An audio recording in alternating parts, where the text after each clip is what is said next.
Back again with another little friend.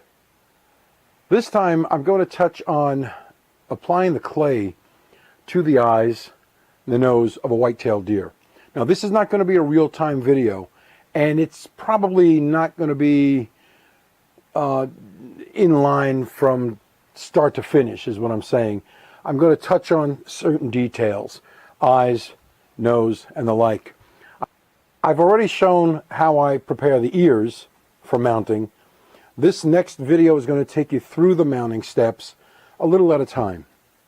Now, the biggest problem I see on a lot of head mounts that are demonstrated online, where guys like to post pictures of their work, very proudly I must say, but a lot of the problems I see are guys using way too much clay to form the eyelids on a deer. The new mannequins we have today have got all that detail already sculpted in. Unless you're using an old style paper mannequin, or you're planning on using one of these as a start, there's no need to overbuild the clay on the new modern whitetail forms. So what I'm going to do is take you through my steps to achieve the natural look of a whitetail deer mount. This will include using photo and 3D references and just my 50+ years experience in the field. So I hope you enjoyed this video. I hope you get something out of it. And without any further ado, again, let's get to it. Okay, as illustrated in my previous video of carving out the nostrils for whitetail deer, the nostrils on this form here have been carved out, had the septum installed in the center, and have had the interior finish filled in with epoxy.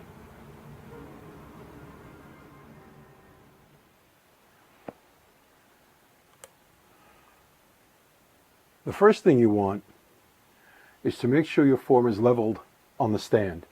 And to do that, I take a bubble level and I set it to where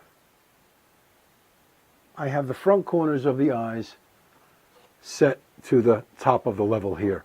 Especially when you stand in front of it, you can actually get this look. I'm standing off to the side for the camera here, and hopefully it's showing that it's on the level. If it's off, you need to set your stand so that your mannequin, your head form is level.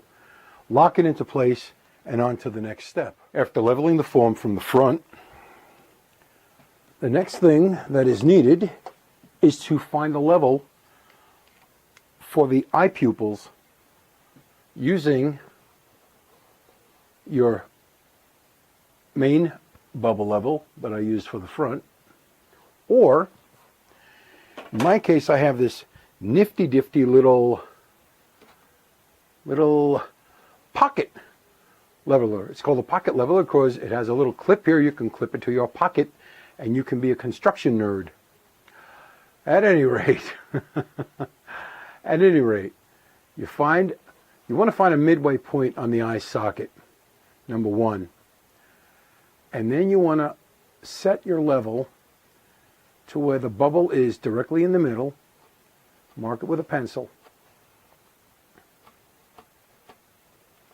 I usually draw a line across the center. You want this essentially located as possible between the top brow and the bottom, because that's where the pupil of the deer's eye will be located, in this area. Okay? That's the best way to do it. And here we are. The level for the pupil of the eyes is now set. All right, as can be seen here, I have already cut the slot for the lacrimal gland.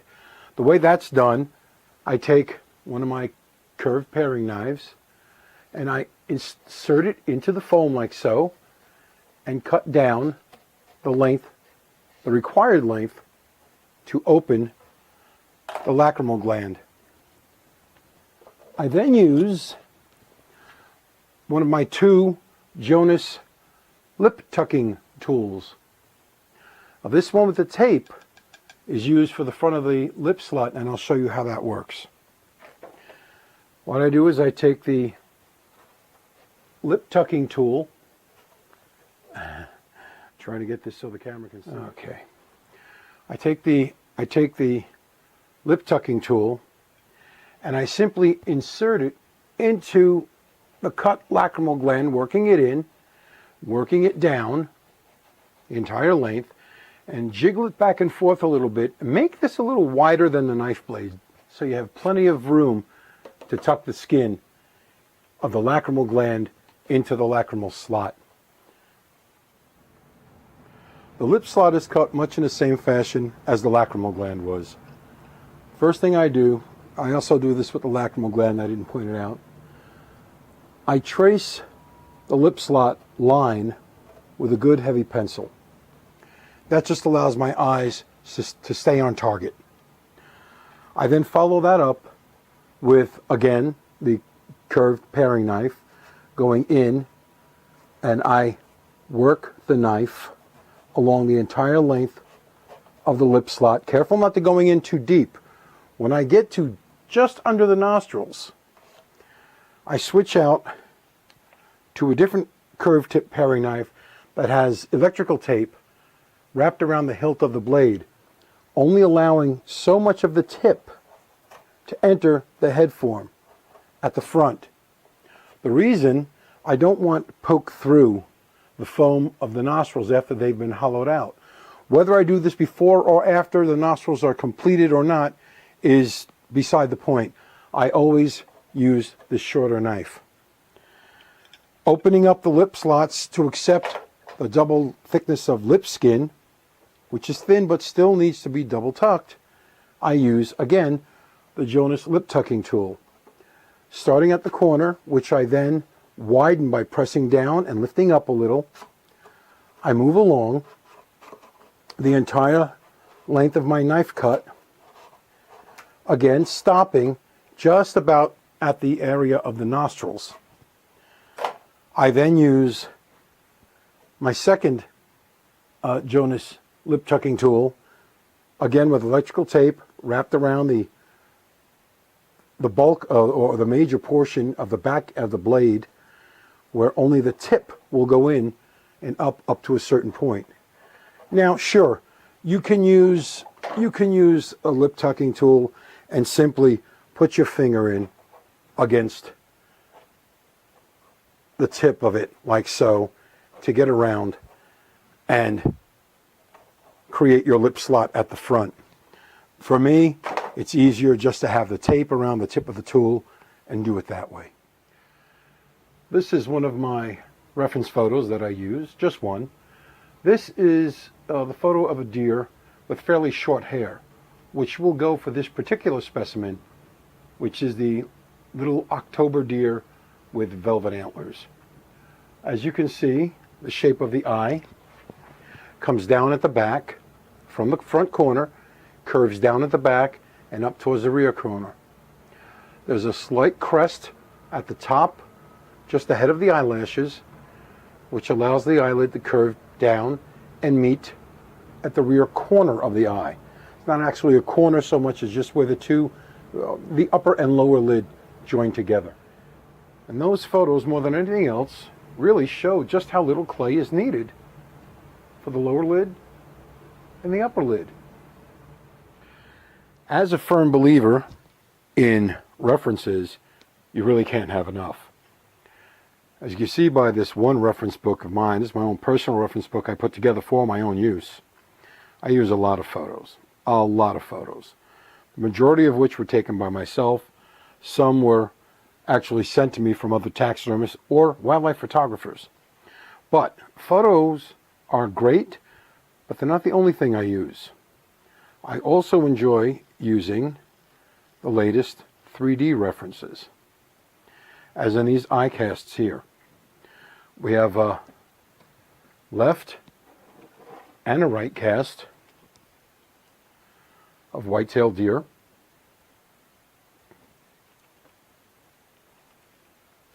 I also have this facial piece. Now, on the right, we show, oh, which is it? Okay, on the left is a relaxed eye, and on the right is an eye that's a little more in the alert position. I choose somewhere in between. I'm not really for the lazy-eyed look on deer, but I'm not for a deer looking like he's standing in the middle of the road catching the headlights as they come by. Another tool which is very helpful to beginners or oldsters is the Whitetail Deer eye setting tool sold by Research Mannequins. Have I used it? Yes. Have I used it successfully? Yes. Which is real nice considering that at age 62, the feeling my hands has gone to hell, as well as my eyesight is going a little bit. So this is pretty damn helpful for me to recheck my settings and get it set right. Other pieces of reference material that I find useful and important are some of the castings I've purchased over the years from various suppliers. This muzzle casting of a whitetail deer was purchased from Joe Combs, Taxidermy Supply, Combs Classics. It is a nice casting, which shows the detail going through the back. Okay. Another nose cast is the famous nose cast done by Buckeye Mannequins, now sold through Ohio Taxidermy Supply in Ohio. This little gem here comes apart so you can see the internal structure of a deer's nose. Okay, again, it shows it from the back. This is a very neatly made casting. Other castings I use as reference are for the ear butts. This one from Joe Combs is a forward ear of a whitetail deer, showing the wrinkles in front. These show up in short-haired deer. They should be put into your long-haired deer as well. If not, then you're missing the boat on quite a lot of things. Okay, but this is a nice one. This has a lot of detail, and this is the detail as seen through the skin. All right, so this is most probably a slip casting where the hair was slipped off the actual head of a deer and these castings made. The final casting I have, my next piece of reference in this little show and tell, is a sculpted casting from Headquarters Taxidermy Supply. And this shows what the muscle structure under the skin. What's nice, it comes back from the rear corner of the eye, shows the muscles that attach to the ear, also shows the great detail along the back side of the ear. Shows the bulb of the cartilage, the muscle structures over the top. These in conjunction with photos will work well together. Also, now one of the best ways to see what you're doing is to learn to see with your hands. That's what you learn when you're sculpting. You learn to see with your hands. And if you run your hand over the details in this casting, you will have a much better understanding of what's going on beneath the skin. And that is very important. Also, at the front, you can feel the little divot in the front of the ear. That's shown here, not as much because this was done, don't forget, over the skin, but there is the little dimple, the little indentation located right here in front. All these references together, if used correctly and in conjunction with each other, will spell success for you as a whitetail taxidermist. The whitetail deer has got more things going for it in the way of reference materials than any other mammal on the planet. Okay, especially in the North American continent. because this is the bread and butter of the taxidermist, the whitetail deer. All of these little goodies right here, combined with whatever other references you can create on your own. Out of my big shop, I have full-size death masks of the face. I have a huge whitetail deer I made a death mask of, as well as an average whitetail death mask I bought from, I believe it was Research Mannequins. It was done by Toby Hart, Forrest Hart. I'll show those next. But you can't have enough reference, and it's only good if these references are only good if you use them. Bear that in mind.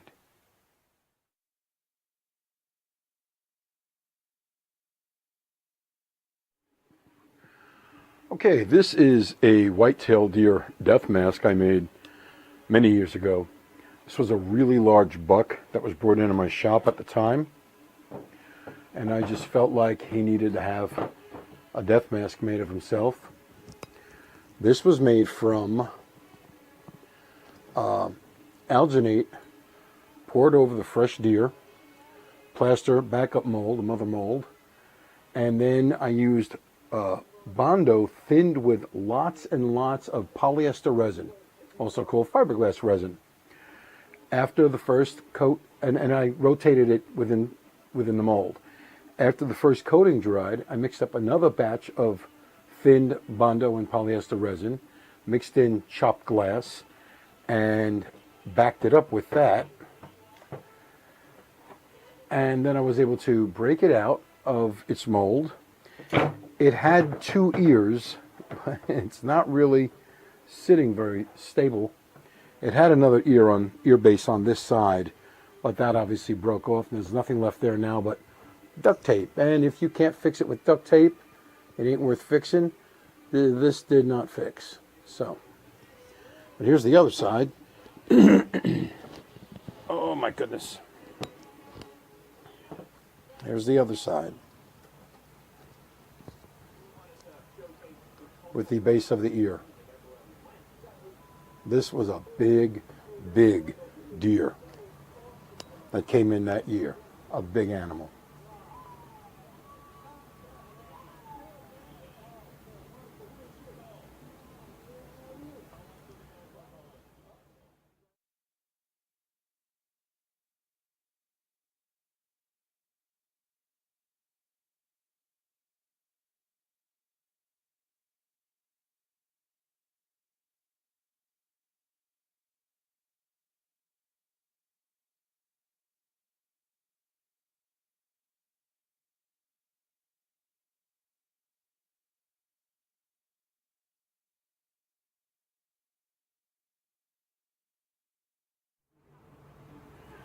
This was a commercially purchased death mask I ordered years ago from Research Mannequins when they first came out with them. This one was created by Forrest Hart, aka Toby Hart. This is a fiberglass casting from his mold. On the outside is a gray gel coat. I added a wire hanger in a bed of Bondo, but you can see the fiberglass construction of it. This is a real nice one. It has nice muscle structure around the eyes. It has a fairly good nose. The jaw is a little off center. Other than that, though, it's great details. Now, things like this are especially grand when you're sculpting. You have a three-dimensional object to work off of. You would use a death mask in conjunction with photos of a live deer.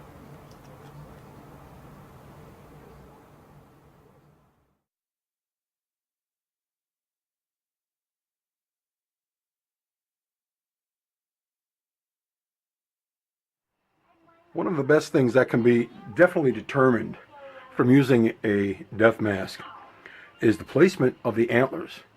As you can see, this mold was made up to the antler burrs on both sides. This side obviously broke a little over the years, but this side here, up to the antler burrs. Same thing with this deer, right up to the base of the antler burrs. So you can get a good idea the size of the animals, measurements say from the front corner of the eye to the base of the antler burr to the rear corner of the eye, which is one of the measurements I always take. So you can see it would be, this is a large deer. You can see that here. Death masks yield so much information, and they're such a good tool in an arsenal of tools that we use in taxidermy.